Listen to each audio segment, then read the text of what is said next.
This is an overcoming bilateral squat, so it just means a standard squat.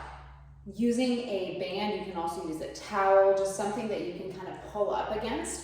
The idea with the overcoming exercise is we're essentially pre-tensioning the body, we're creating that tension in the lower body, maintaining a good position and allowing the pelvic floor to lengthen, send that air and pressure down.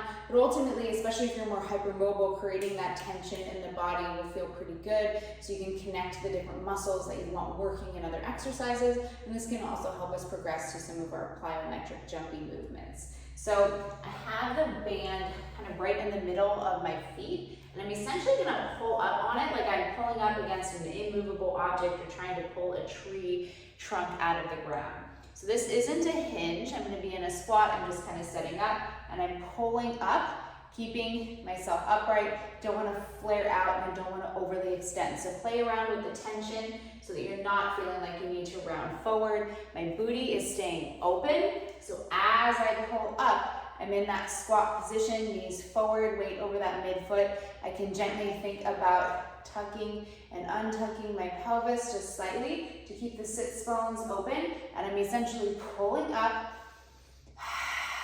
keeping those ribs back, abs on, watching that I'm not rounding forward with the shoulders, keeping my gaze forward, and I'm sitting into this overcoming squat position. Once again, it's a squat. This would be our hinge. So our knees are slightly forward over that midfoot. I'm a little bit more vertical versus horizontal.